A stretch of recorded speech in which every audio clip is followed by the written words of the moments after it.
Hello, and welcome to Electro Nerds Academy. In this video, we'll dive deeper into the keypad library and explore several important functions. This video is a continuation of our previous one, where we discussed interfacing a matrix keypad with an Arduino and covered some essential functions of the keypad library. If you haven't watched that video yet, be sure to check it out first. The first function we'll explore today is the getState function, which helps determine the current status of a key on the keypad. Think of it as a way to ask the keypad what the most recently detected key is doing. This function returns a value from the getState enumeration, representing the predefined states a key can be in. The possible return values are idle, meaning the key is not being touched; pressed, meaning the key has just been pressed; hold, meaning the key has been held down for a specified duration; and released, meaning the key was pressed but is now released. Typically, a key transitions through these states in the following sequence. It starts at idle, moves to pressed when the key is pressed, and if held down longer than the hold time, transitions to hold.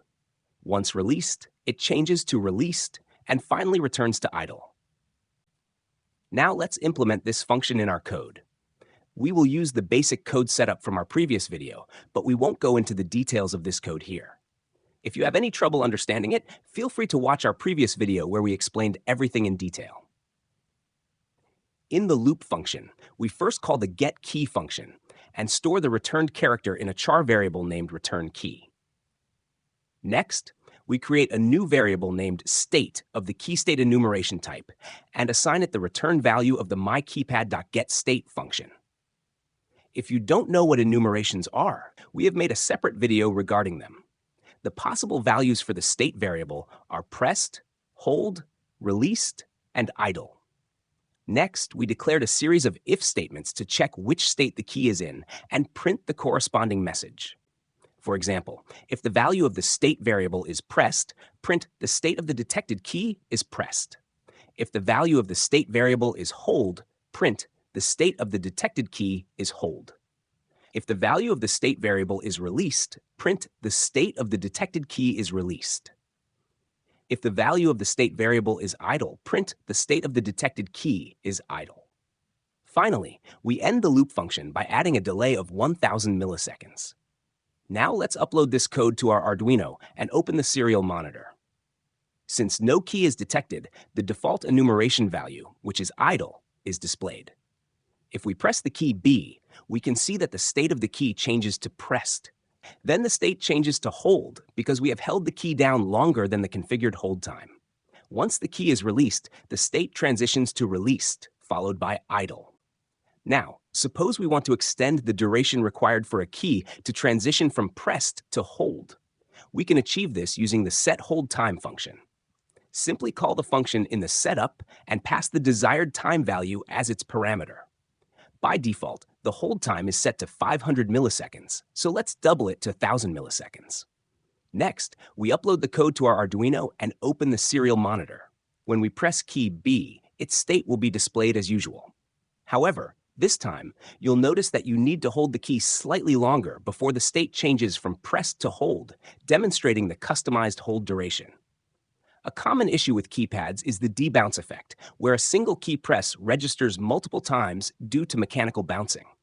For example, pressing key 5 once may appear as multiple presses in the serial monitor. To fix this, we use the setDebounceTime function, which sets a time delay to filter out false triggers.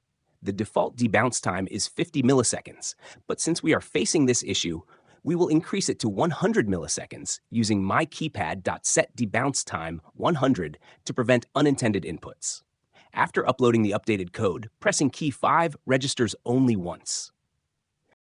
The next function we're going to look at is the getKeys function. The getKeys function is an advanced alternative to the getKey function. Unlike getKey, which detects only one key press at a time, getKeys can detect up to 10 keys simultaneously and retrieve both their character and state values. When the getKeys function is called, it scans the keypad for any active keys or state changes and performs two tasks. First, it returns a Boolean value, false if no state change is detected, and true if any key's state has changed. Second, it updates a built-in key array with the characters and state values of the active keys, meaning keys in a non-idle state. The key array is essentially an array of objects of a class named key as well. This means that each element of the key array is an object of the key class, and each object represents a physical key that is currently active. For example, key 0 is the first object of the key class, and it represents the first active key. Key 1 is the second object of the key class, and it represents the second active key. And key 9 is the 10th object of the key class, and it would represent the 10th active key, if any. If we look at the definition of the key class, we can see that it contains fields like kchar, which stores the key's character, and kState, which holds its current state. These fields can be accessed like any other class properties. For instance, key 0 is the first object of the key class, representing the first active key, and its kState and kchar values can be accessed using myKeypad.key0, kState, and myKeypad.key0.kchar. Similarly, the kState and kchar values of key 1 can be accessed using myKeypad.key1.kState and myKeypad.key1.kchar, and so on. Now, let's write a program to print the state and character values of keys undergoing state changes. We already have the basic code prepared. If you have trouble understanding it, feel free to check our previous video where we explained everything in detail. Moving on to the loop section, the first step is to check if any key is active. We do this using an if statement that calls the getKeys function as a condition. This function returns true whenever a key's state changes, ensuring that the code inside the if block executes only when a state change occurs. Inside this if statement, we introduce a for loop to iterate through the key array and check for active keys. The loop initializes a counter variable I and runs while I is less than the array's maximum size, 10 by default. Within the loop, we first declare a char variable and assign it the value of the kchar field of the key at the current index. This is done by referencing our keypad object myKeypad, followed by a dot and then the key array, indexed with I. Then again a dot followed by the field name, which is kchar. Similarly, we define a key state variable named state and assign it the value of the kState field using the same method. Next, we print the active key's character value followed by its state value. To print the current state value, we use a series of if statements to check the key's state and display the corresponding message. If the key is currently being pressed, it prints pressed. If the key has been held down beyond the configured hold time, it prints hold. If the key was pressed but is now released, it prints released. If the key has returned to its default state, it prints idle. At the end of these if statements, we add a spacer to separate the character and state values of different keys. Finally, at the end of this for loop, we use the serial.println function to move to a new line, ensuring that each new set of key data appears on a separate line in the serial monitor. After uploading the code to the Arduino and opening the serial monitor, it initially remains blank. When we press a key, such as 4, 2 lines are printed on the serial monitor. Each line contains kchar and kState data for all 10 recently active keys. Since currently only one key is active, its character and state values are displayed, while the remaining entries appear empty with an idle state. The first line is printed when the state of key 4 transitions from idle to pressed, and the second line appears when it changes from pressed to hold. Releasing key 4 generates 2 more lines, one for the transition from hold to released, and another from released back to idle. Now let's clear the serial monitor and try pressing key 4, followed by key 6. This time, 4 lines appear, the first 2 for key 4 and the last 2 for key 6. To refine our output, we modify our code so that only non-idle keys and their states are printed instead of all 10 keys. To achieve this, we add another if statement inside the for loop that checks if the key state at the current index is not idle. If this condition is met, only then do we print the character and state of the active key. After implementing this change and uploading the updated code, the serial monitor will now output a much cleaner result. When we press key 4, 2 lines still appear, but this time only non-idle keys information is displayed. If we press key 6 while holding key 4, the serial monitor correctly shows both keys along with their states. The final function we'll explore is the addEventListener function. This function allows us to specify a custom function that executes whenever a key changes its state. To implement it, we first remove all existing code from the void loop section and then call the getKey function.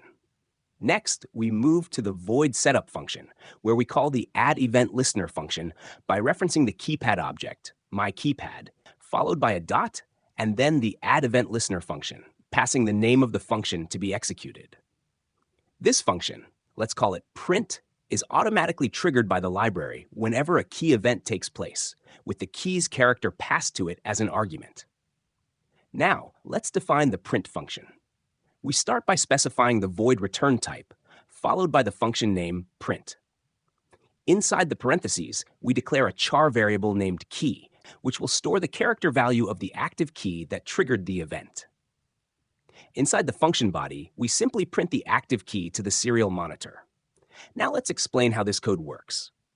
First, we encounter all the essential code required for the keypad to function. Then, we have the print function definition. After that, we move to the void setup function, where we have the addEventListener function call. This tells the Arduino to call the print function whenever a key's state changes. Then, we move on to the void loop function, where we have the getKey function call.